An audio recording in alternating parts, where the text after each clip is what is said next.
Hola, mi nombre es Marlon Mora y el día de hoy, de parte de Voto CR, le invito a lo que decidimos en este proyecto ciudadano y democrático, llamarle el debate.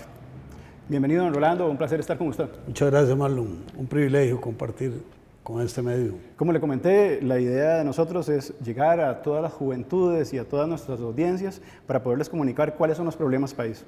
El primero, una de las cosas que tienen trabado este país es la tramitología. Ocupamos el puesto 121 de 147 países. ¿Cómo se cambia eso? Hay dos niveles diferenciados. Uno es la tramitología descentralizada, donde las instituciones autónomas, incluyendo las del régimen municipal, pueden adoptar medidas de simplificación. Requieren liderazgo y visión gerencial de parte de las alcaldías y un acople con las jerarquías internas de las instituciones. En este país hay un ocultamiento de las jefaturas que no asumen y por lo tanto se diluye el mando en las instituciones. En el caso del sector centralizado se requiere alguna legislación para simplificar los trámites, para reducir la tramitología. ¿Cuánto dura eso más o menos?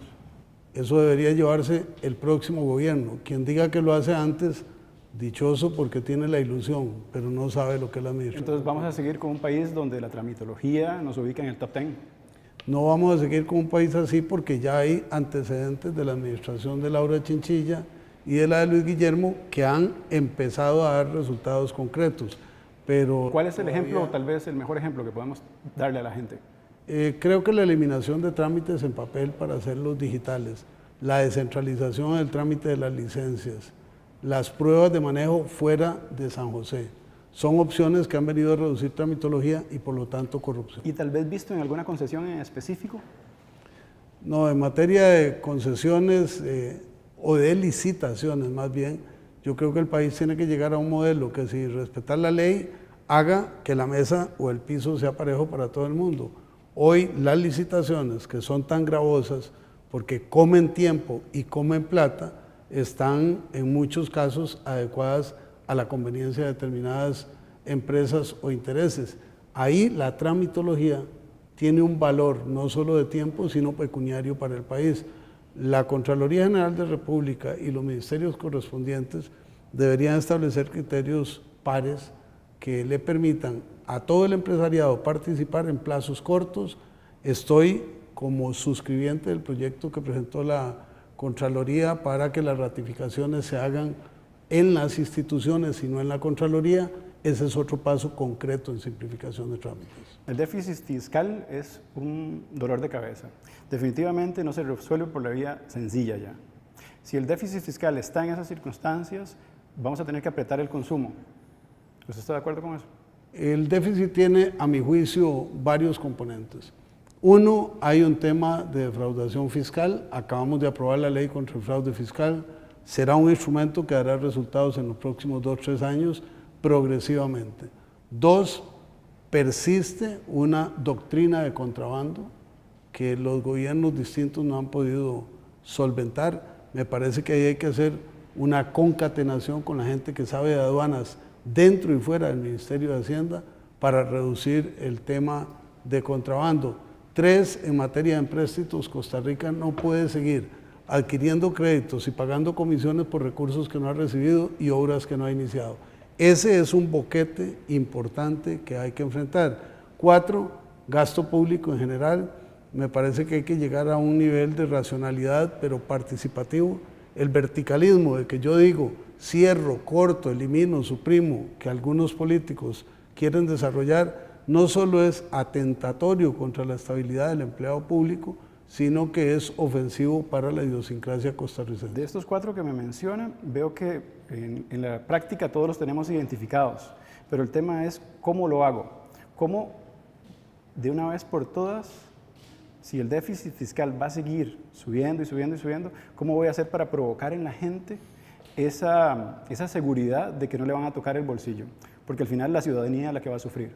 Le menciono 2 aspectos concretos. Uno, en el caso de contrabando, presenté un proyecto de ley que permitirá recaudar 2.000 millones de colones al año que se están perdiendo de importación de cerveza extranjera. ¿Por qué? Porque tienen 2 niveles de control fiscal, por lo tanto se contradicen y pasa la cerveza y no paga los impuestos. Eso se puede resolver administrativamente, el gobierno no lo ha hecho.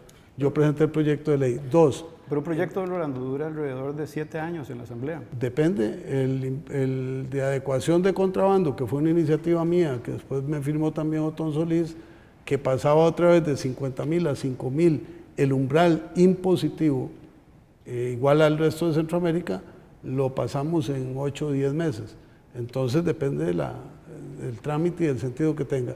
Y el otro tiene más importancia, es un proyecto de ley pensión consumo, construido por Walter Cotto y por un grupo de especialistas con estudios actuariales idóneo, que permitiría que usted y yo y todos quienes somos contribuyentes de la caja podamos hacer un ahorro con 1 punto, 2 puntos más del impuesto de ventas o el de valor agregado, que va a un fondo de pensiones suyo y mío. No es un régimen de burocracia, es un régimen de beneficio directo. ¿Cuál es la implicación fiscal? Que cada uno de las personas que participan está fiscalizando que le den su factura electrónica o física. Esas son maneras de combatir el déficit indistintamente de que toquemos impuestos. Nos preocupa muchísimo a ambos que hemos venido elaborando esta reflexión en torno a la educación, el FEST. ¿Cuál es su compromiso en temas de educación de calidad y específicamente con algo que en un momento se dice que los próximos gobiernos van a reducir y van a tocar con mucha fuerza? Déjeme invertirle el orden y llego al FES. Número 1, me parece que Costa Rica debe potenciar la educación técnica y una educación cuyo perfil de salida le permita encardinarse con el perfil de entrada al mercado laboral. Número 2, yo creo en la educación dual. Me parece que no es una propuesta para sacar gente de los colegios, sino para integrar en un modelo paralelo de educación a quien ya no va a los colegios y que tiene más de 18 años y que aprenda un oficio o una destreza. Número 3, me parece que en el caso de la educación superior debe robustecerse el acercamiento a técnicas y tecnologías que sí funcionen con el mercado de trabajo sin desentendernos del área de humanidades. Debe robustecerse el campo de investigación, donde Costa Rica ha hecho esfuerzos, pero no los suficientes, con el capital humano que tenemos. Por eso he sido defensor del FES. Me parece que el diputado más categórico en esa posición es en Liberación Nacional, y además de defender el FES, posición que no han tenido otros compañeros, he sido exigente en cuanto al uso del FES. El último esfuerzo fue llegar a un acuerdo con CONARE para robustecer la UNED, el Instituto Tecnológico y la UTN, que todavía no es beneficiaria del FES. Eso es un criterio de solidaridad, de abrir más la base de apropiación de esos recursos y de crecer en democracia con la educación superior. ¿Lo fortalecería? Hoy no hay recursos para decir que vamos a crecer con el FES, pero sí lo defendería de cualquier tentación que hubiera para disminuirlo. Sí veo que si la economía mejora, el FES debe mejorar, porque esa es la base de sustentación de la democracia en la educación superior.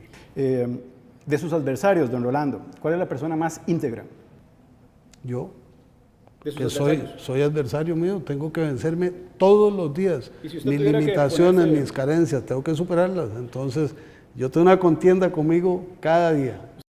Usted tiene de frente a otros 3 candidatos, tiene de frente a don Sigifredo Aiza, a don José María Figueres y a don Antonio Álvarez. Personas que han trabajado con usted inclusive en gobiernos anteriores. ¿Cuál es la persona más preparada e inteligente de ellos? La persona más íntegra de ellos 3 es Sigifredo Aiza.